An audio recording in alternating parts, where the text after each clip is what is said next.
Okay, so now my onions are nice and translucent. I added some oregano and some sriracha lime chili powder, and I'm ready to put the celery in here. Come take a look at this pot to show how nice the colors are. I wish I can get the smell coming through, but it's really beautiful. And you can see how the onions are cooking down to being a translucent color. The flavors are coming through, and I'm going to add the celery. And then the celery, when it gets cooked down as well, it becomes translucent as well and tender. And it adds a really nice flavor to my base. So basically right now, my onions, my garlic, my celery, and the 2 spices and salt and pepper are going to be my base before I start adding all of my other ingredients. So there you go. All right, so it's been about 5 minutes on medium heat. My celery and the onions are beautifully translucent. The celery, when it's actually cooked down, it becomes almost like lime green, and you can totally tell how the color pops, becomes more vibrant, almost more fluorescent. So the next thing we're going to add is my garlic and the jalapeno pepper. So do that. The reason why I don't add the garlic at the beginning or too soon is what happens with the garlic if it's overcooked, so if you saute it too much or if it's too cooked, it will burn. And burnt garlic actually turns bitter, it tastes bitter. And it adds a really, really unpleasant taste to your meal and to the food. So I like to add the garlic at the very end before everything else comes into the pot. So come take a look at this, and I'll show you how all these beautiful colors are coming together. So we got garlic, onions, we have salt, pepper, oregano, sriracha, and chili powder, and jalapeno pepper. So I'll let that cook down for another, let's say, 5 minutes or so. And then I'll start adding the chicken broth and the sweet potatoes because they need the most amount of time to cook. And then all of the other ingredients as we go. Thank you. Okay, next step. Now that these colors and everything has become more translucent and the flavors are starting to pop, I'm going to add sweet potato because it's the most densest, I guess it's the thickest and the hardest ingredient that I have. It takes the most time to actually cook. And then the chicken broth. So I'm going to add, first turn the heat back up, add the chicken broth, and then I will add the sweet potatoes. And I want to kind of check it out to see the density here. Yeah, I can add the whole thing. What you just saw me put in here, those are 2 medium sweet potatoes. So when you cube them like this, that's the volume. That's what you end up with. So I'll end up putting the rest of this chicken broth in there.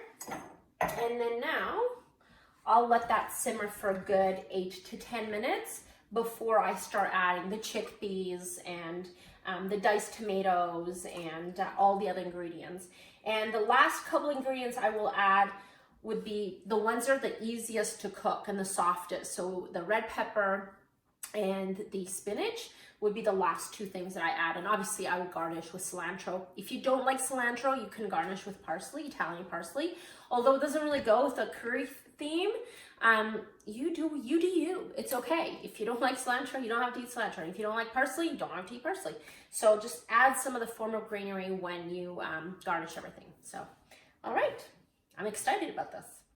All right, so we have, things are coming together here. Things are getting really exciting, and the kitchen smells really, really good. So the next thing we're going to add is diced tomato. I have a whole can of diced tomatoes there with the juice and everything, and then 1 can of chickpeas.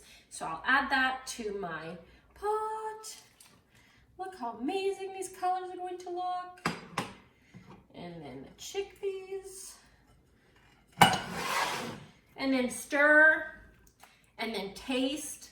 The beautiful thing about this meal, because there is no meat, and obviously there's nothing raw, you can taste things as you go.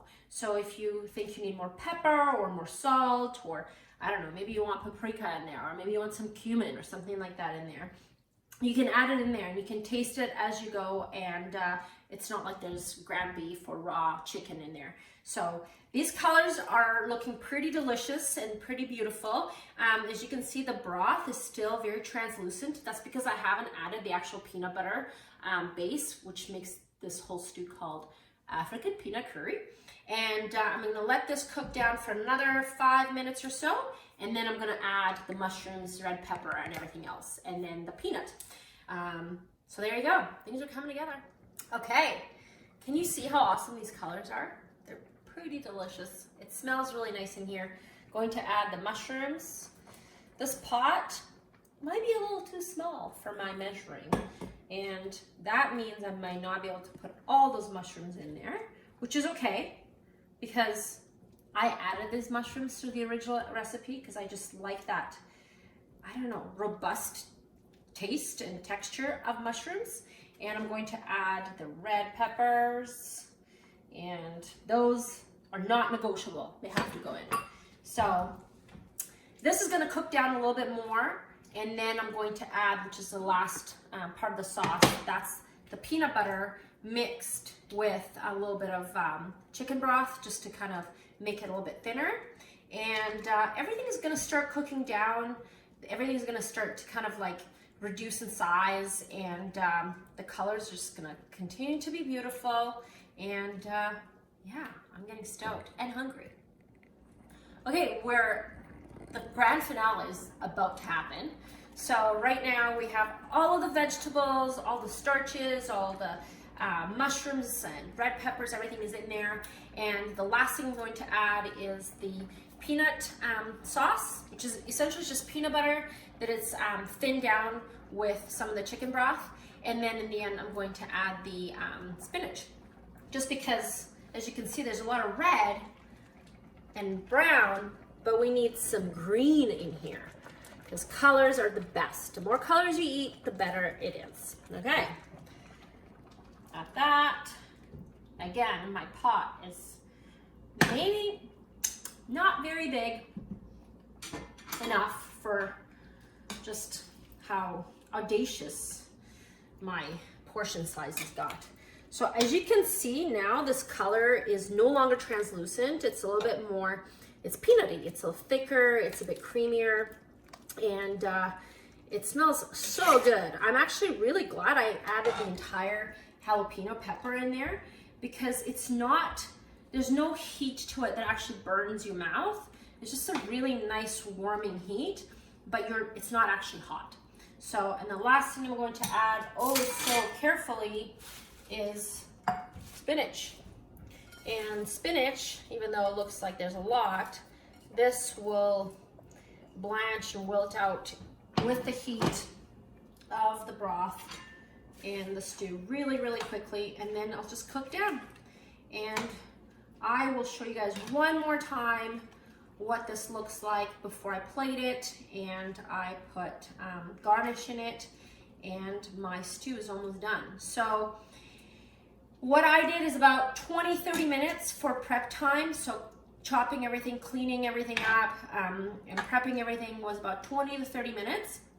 And then cooking this entire pot of delicious food was about 30 minutes or so. So everything all together is about an hour. So you can eat healthy, and you can eat really well, and a lot of vegetables, and you can make a mess like I do, all in 1 hour.